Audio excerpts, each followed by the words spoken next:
and welcome back to our CAEL language series. Today we're going to continue working on our listening skills. This will be our second episode in the series. Now, before we look at some of our practice questions today, there are a few things that I'd like to point out about the listening test on CAEL in general. So the lecture that we're going to hear today will be an academic lecture. On the CAEL test, you only ever hear the lecture once. So it's really important to keep your ear moving in live time with the speaker because you will not have a chance to pause the audio or to replay it later on. So what this means then is if you come across a word or an expression that you're not familiar with as the speaker's talking, we encourage you to just let that go and focus on all the words that you do understand, so that you can continue listening and you won't miss the entire audio.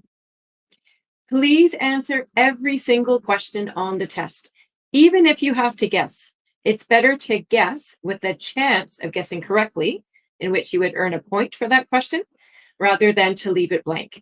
If you leave any question blank, there's no way you'll ever earn a point for that question. So again, please take a wild guess as a last resort if you're really not sure what the answer to the question is. Now, there are 3 different steps that you always will follow on the listening test for CAEL.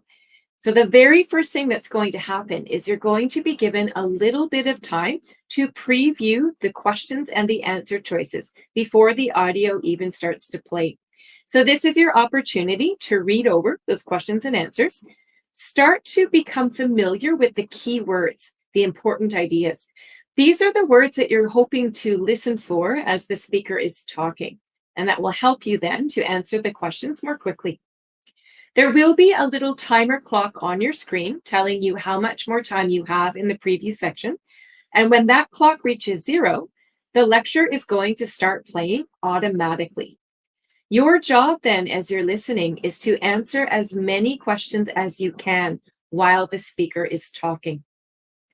At the very end of the audio, so once it finishes, you're going to have a little bit of time left over to review all the questions that you've answered. If you've left anything blank up until this point, now is your opportunity to finish answering those questions before the clock on the screen reaches 0. You can also double check your work at this point. If there are any changes you would like to make, you can do that now, but you must make sure that you are happy with your answer choices before that timer reaches 0. So you're going to apply these strategies to any listening question you may encounter on the CAEL test, whether it's the short listening or the long listening sections. So one more word about your listening strategies. Remember, when the speaker is talking, it's your goal to answer as many questions as you can. You won't have time to answer all the questions if you leave them to the very end in the review time. So while you're listening and answering questions on screen, this means you're not going to have time to take long and detailed notes. And this is okay. I remind you all that your primary goal here is to answer as many questions as you can while that lecture is playing. So here's what a screen would look like when you do the listening sections on the CAEL test.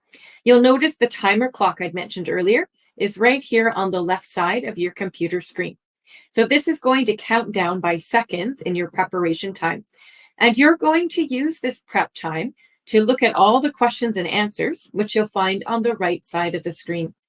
Now, if this were a long listening passage on CAEL, you'll see up here that there are many pages or many screens of questions. So there are 5 screens in total. Right now, we are on screen number 1, which is why that number 1 is shaded in.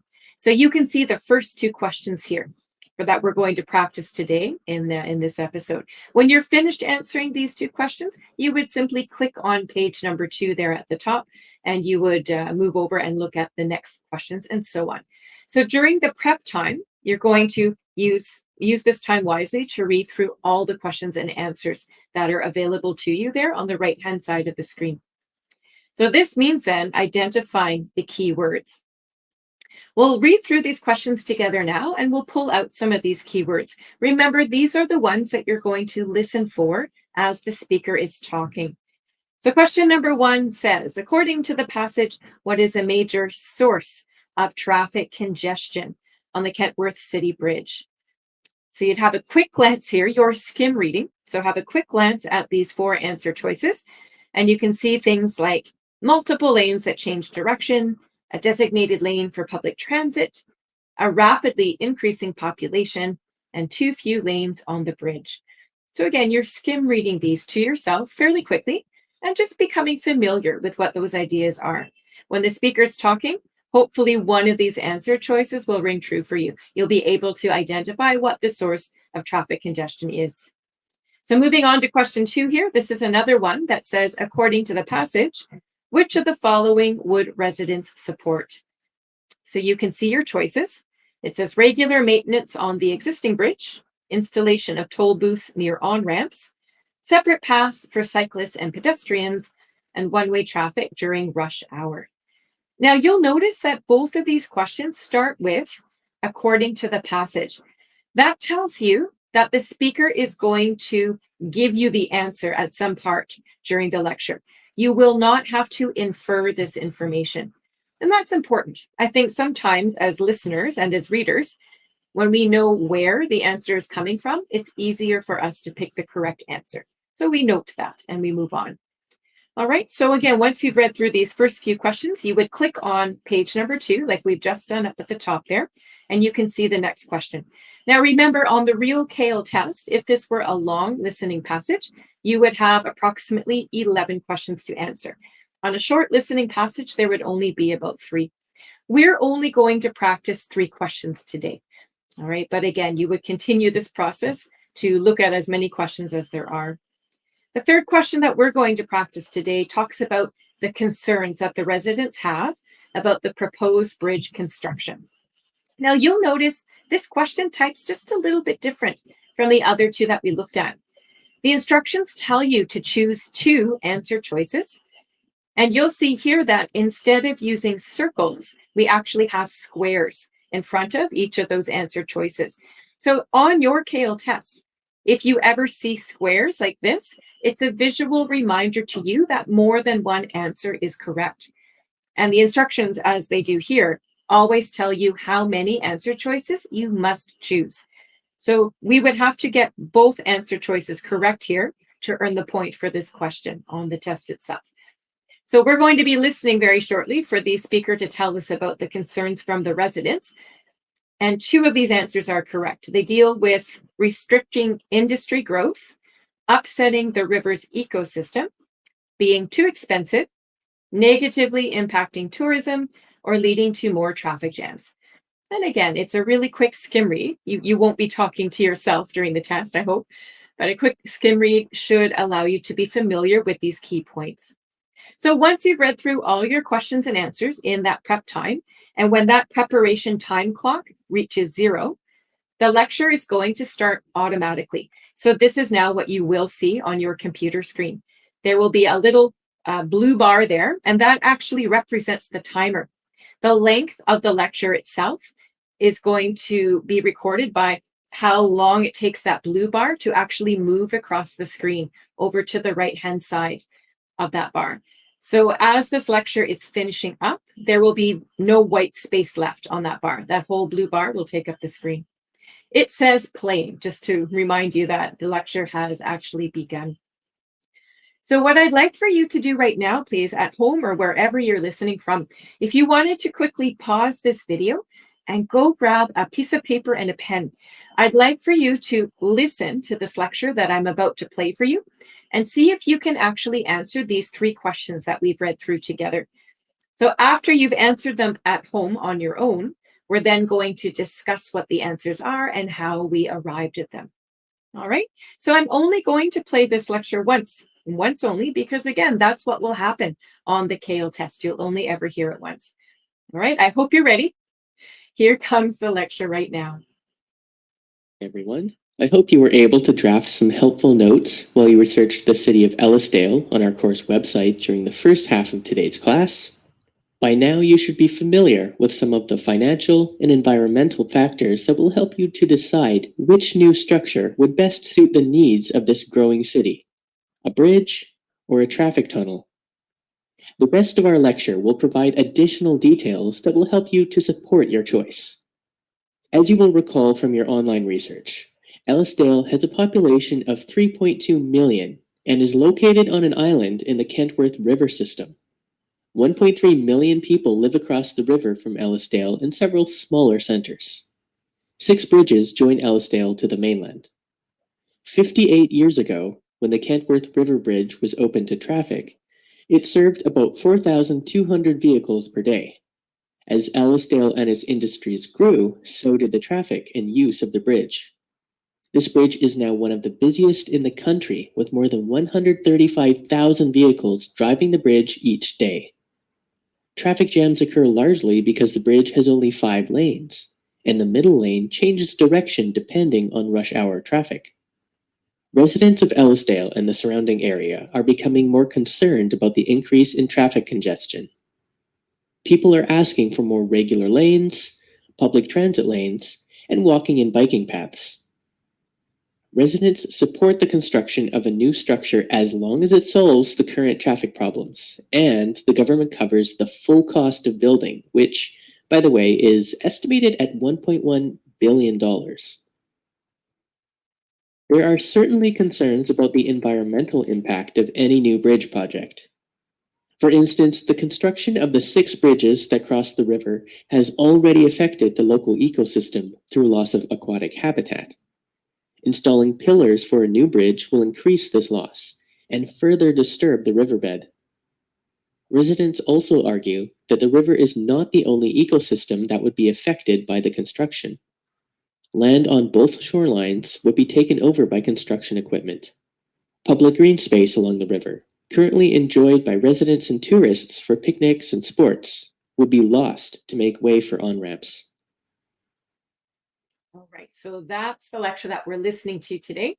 Hopefully, you've been able to answer all 3 questions, because again, on the real test, you would not have an opportunity to go back and listen again.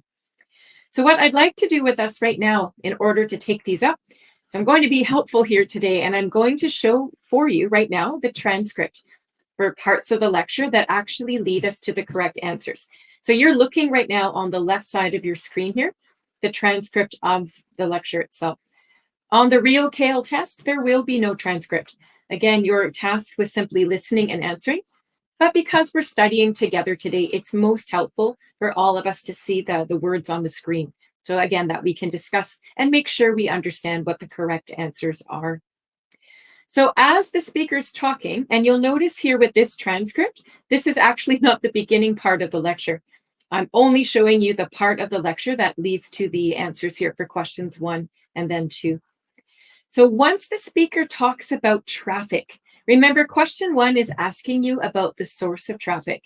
So when you hear that word traffic in the transcript, and you hear it again shortly thereafter, your ears should be very alert and suspect that the answer to the question number 1 is arriving very shortly. And because we are looking for the source of traffic congestion, as soon as the speaker mentions traffic jams, you should be aware that the answer is imminent. So a traffic jam is simply another way of saying traffic congestion. So even though the vocabulary words used here are different from the speaker to the question itself, the ideas are the same. And on your CAEL test, there will be examples of paraphrased ideas and synonyms. So coming into this test with a widely developed vocabulary is going to help you identify that these ideas are the same. So as soon as traffic jams are mentioned, this is where we know the answer is going to come from, because again, we're looking for the source of traffic congestion. So I've highlighted the sentence here in the transcript in yellow to draw our attention. So the speaker said traffic jams occur largely because the bridge has only 5 lanes. And as soon as you hear the speaker say lanes, looking at your 4 answer choices doesn't help you too much, because most of the answer choices use that word lane, but we'll recognize that the speaker said only 5 lanes.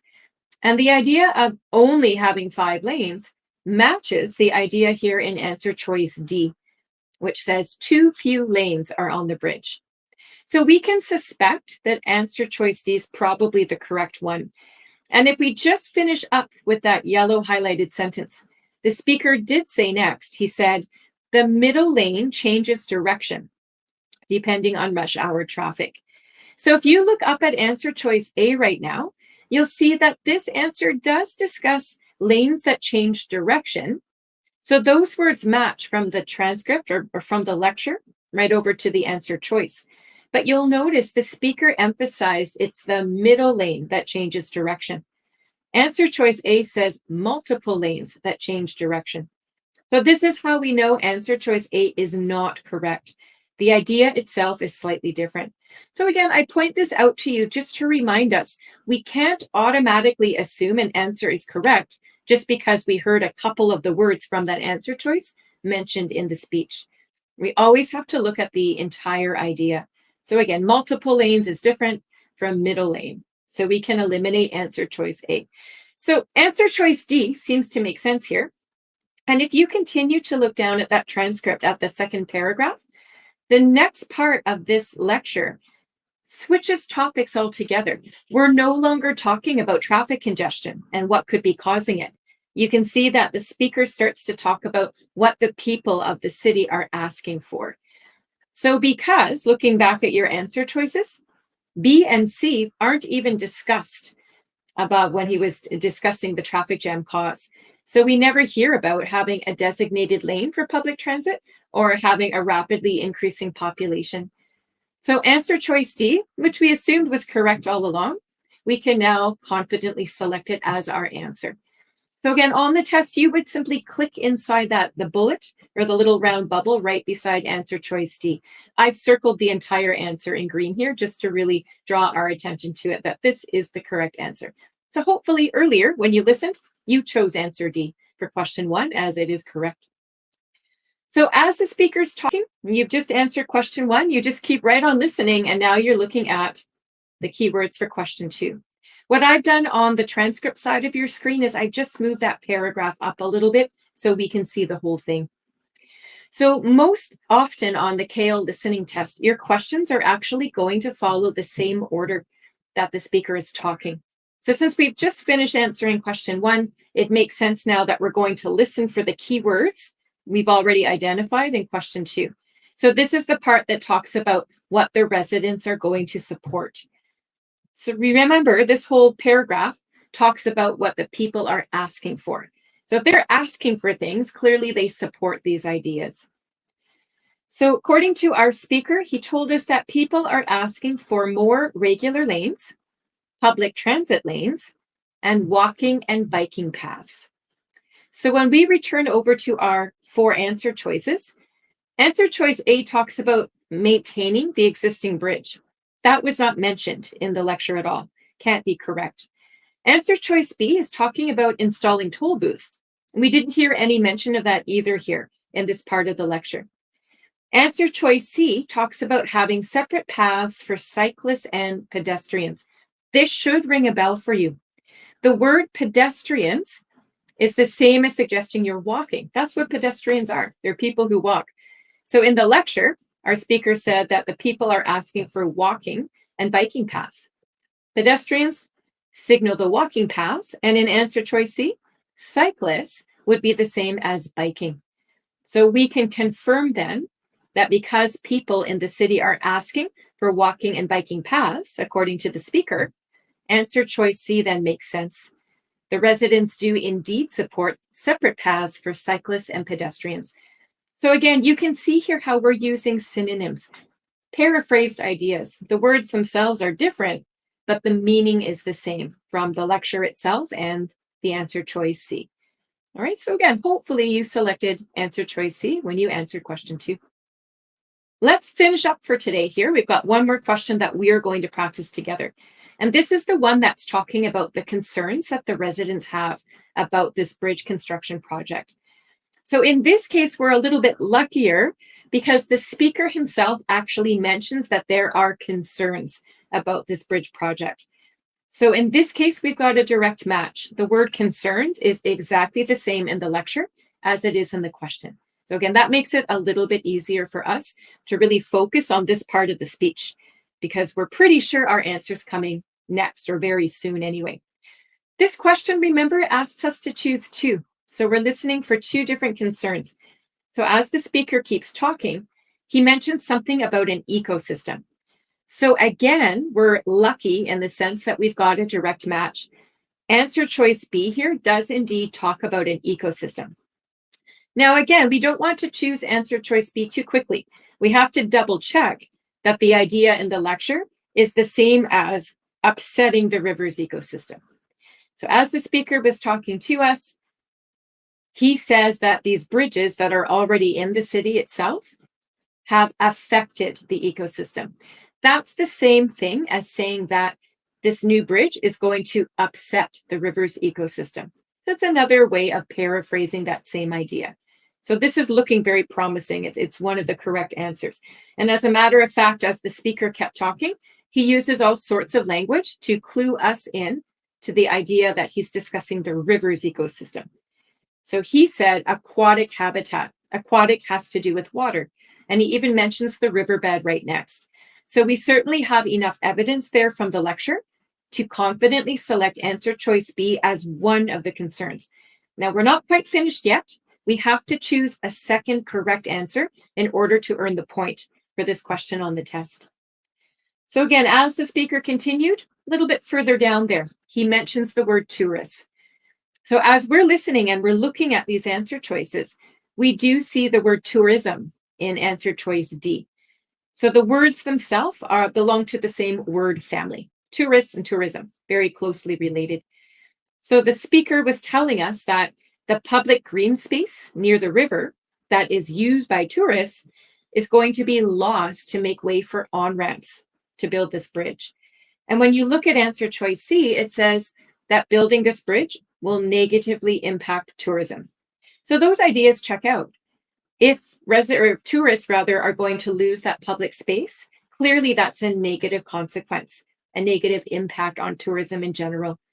So we've chosen two answers that make sense. We're finished with this question. So let's just review what we did here today. Again, you can apply these same listening strategies to any part of the listening test on CAEL, whether it's the short listening or the long listening. You're always going to have a little bit of time to read over those questions and answer choices first. And again, the whole point of doing that is to become familiar with the important words and ideas. We call those keywords. These are the words that you're going to listen for once the speaker starts talking. Now, remember, you might hear sometimes direct matches, the same language, but at other times you might hear the speaker use language that is paraphrased according to the question and answer choices.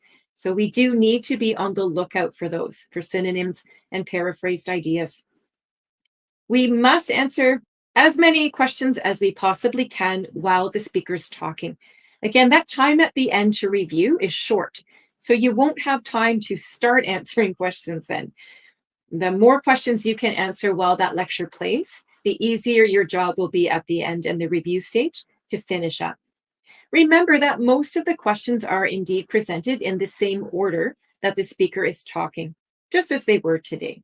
There are a couple, sometimes exceptions to this rule. If you're asked a question that involves ideas from the whole passage, for example, it would be difficult to order that question sequentially. But for the most part, as a general rule, the answers would be presented in the same order that the speaker is talking. So remember, you're already busy listening and answering questions. You're not going to have a lot of time to take detailed notes.